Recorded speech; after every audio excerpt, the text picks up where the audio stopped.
Good evening. Bumibili po ako ng durian shake. Magpapalamig ako kasi sobrang init ngayon.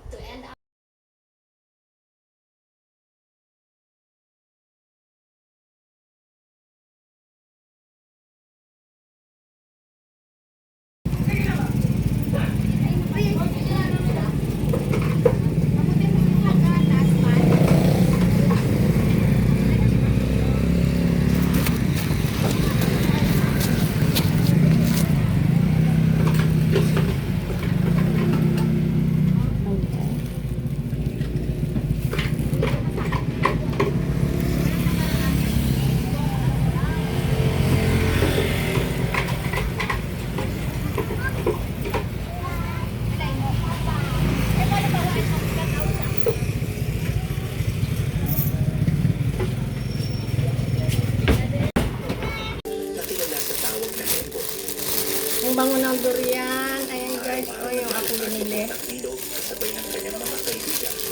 Durian shake. Dito, kumiti na ang mga kabataan para sumakay ng balsa.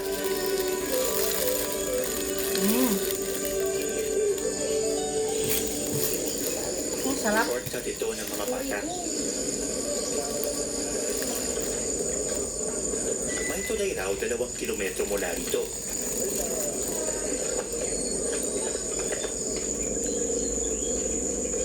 Pero bukod sa layo, kailangan pa raw nilang magbayad ng pamasahe roon. Magbabayad ka po Sarap ng durian guys. 10 kada umaga. Hindi tayo tas makakain hapon ng po, balik fruit. 20 po. Mas mag-shake na lang tayo. 20 pesos. Opo, lalo na po pag recess. Ganun. Lakas ng loob at galing sa pagbabalanse ang kailangan sa pagsakay sa bansang medyo luma na. Pero hindi lang simpleng pasahero si Embo. Siya mismo ang nagtatawid sa mga kapwa estudyante sa ilog. Ba't mo naisipan na tumulong dun sa paghila ng balsa? Kasi po yung iba po namin kasama, elementary, Binigyan baka po pa ako nila mahulog na o loyalty card. Nakailang balik si Embo para itawid ang mga bata at ilang kapitbahay na rin. Pag naabot mo yung Hindi niya alintana ang pagod. Masaya din po.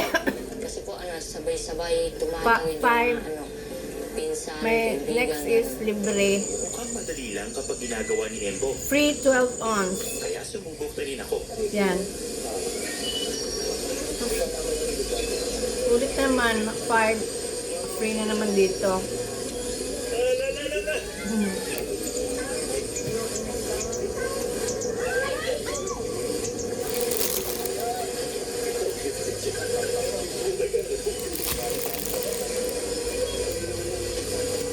Lumamas ako kasi bumili ako ng malagkit, Okay na lang. Hindi ako napahiya sa harap ng mga bata. tsaka Coco Mama and brown sugar. Gawa ako ng bukas. Gawa ako ng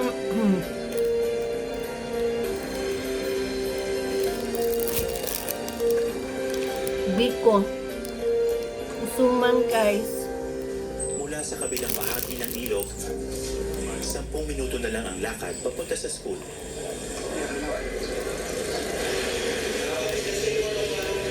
Grade 9 na si Embo.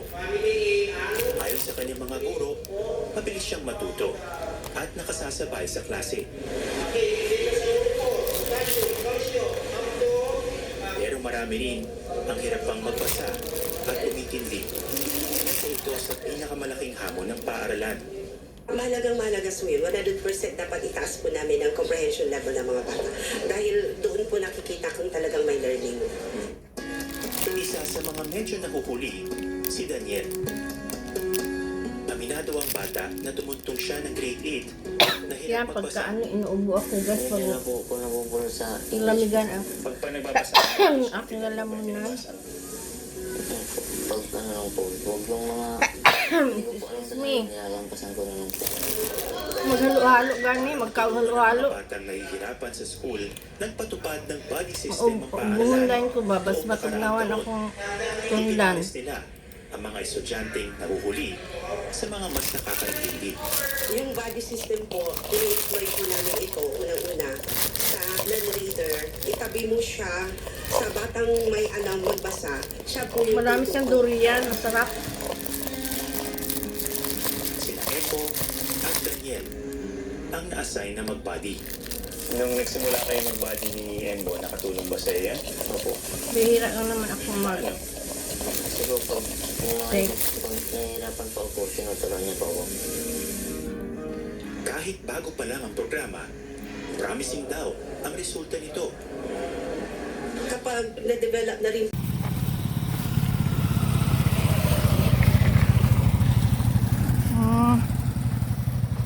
Sa saga.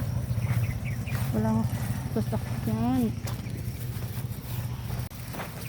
Nakapamili na ako. Open yung tindahan doon, oh.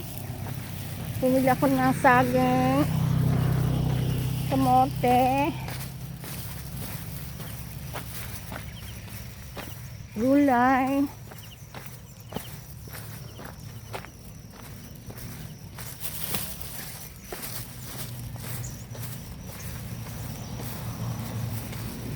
Uwi na ako, guys. Taas na ng araw.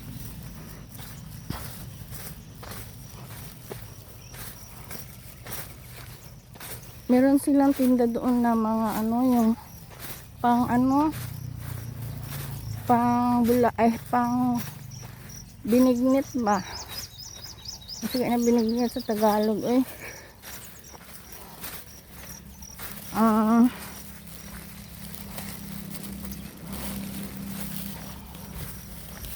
Kalimutan ko na. At saka may mga gata, ganun, may nyog, may ano sila nyog.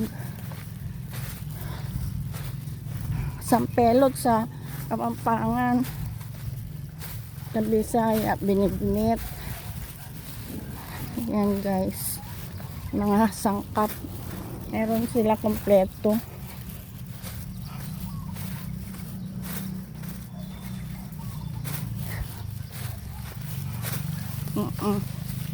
Yan. See you later.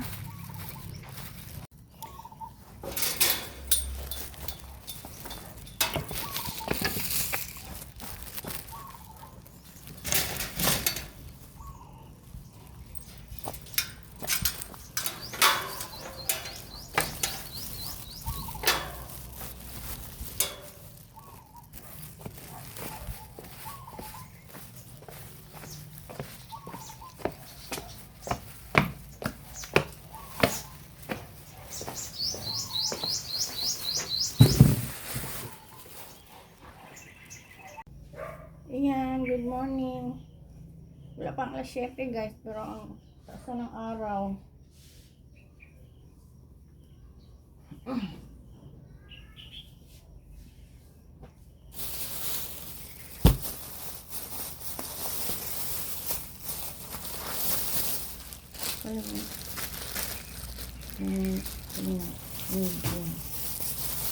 Bumili ako ng mantika.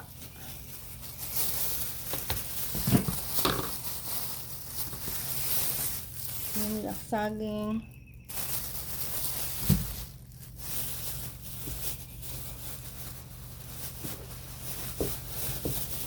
pechay, nagsabaw ko og isda man karon kay Biyernes Santo. Tapos itong avocado ang liliit, 60 daw ang kilo. Tapos, bumili ako ng kamote. Yan. Pang laga or prito. Yan.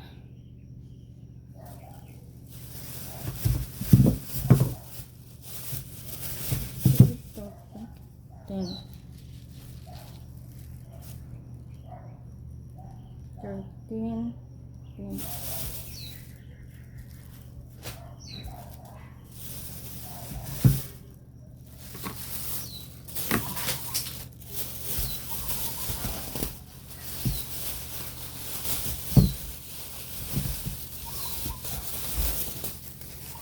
Ayan yung pamili ko. Tayo magkape na. See you later. Ito lang yung lutuin ko guys. 3 ingredients. Ayos na. Yan, gata. Brown sugar and pilit. Malagkit. Kalating kilo lang yan. Yan. Lutuin ko mamaya. Yan, nakaka-duster na ta guys. Ang natadyo sa balay. For today's video guys, maglaga tayo ng saging.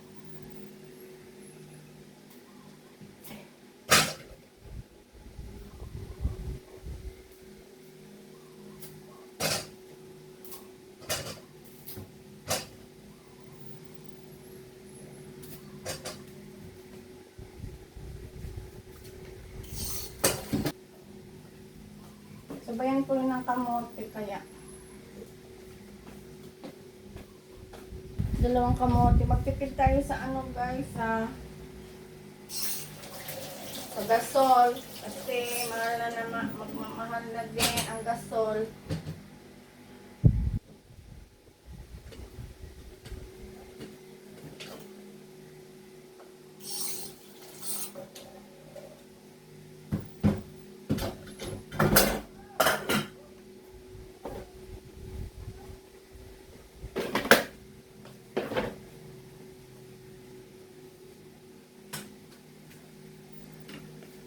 Mag-uling na lang kaya lang di man ako marunong kasi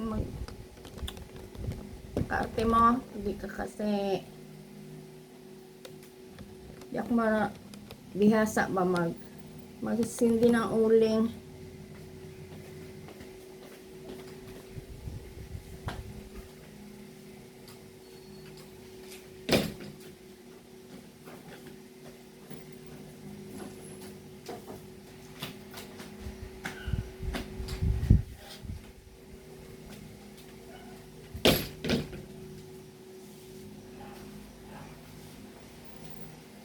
Tapos mag-iinit na din ako ng tubig. Sa ano na rin guys, dito na rin sa diba mahal ang kuryente ani. So di na ako mag-init karon kay gamay lang akong initon, igo lang sa isa ka tasa. Kay kung mahal man ang gasto, diba? So di na ako mag-init dito. Na sa kuryente. Okay ba yun guys? Tapos sabi nila mag-uling na lang daw or mag-ano na lang daw, mag-uling or mag-kahoy. Siyempre tataas din yung uling at kahoy, di ba guys? Kasi sabi nga nila tumaas nga ang gasolina, apektado din sila. Kaya, ganun din ang istorya. Diba? Magdasal na lang talaga tayo guys na matapos na yung gulo sa Middle East. Bakit masyado tayong apektado na wala naman tayong gera dito? Dahil doon galing ang oil. Tayo na peaceful dito. Tayo pa ang apektado, guys. Kita pa ang ginaano karon, ginakakulbaan sa presyo sa gasolina. Wala ang tigera. Mati alala mo na yung excuse me. Grabe ang inflation, good guys. Ngayon pa talaga, grabe. Ngayon na talaga bumawa ang peso natin to sa $16 na, imagine. Dati 58 lang yun, hanggang 58 lang. Ngayon 60 point something na. So let's pray guys. Let's trust the Lord to help us in times like this.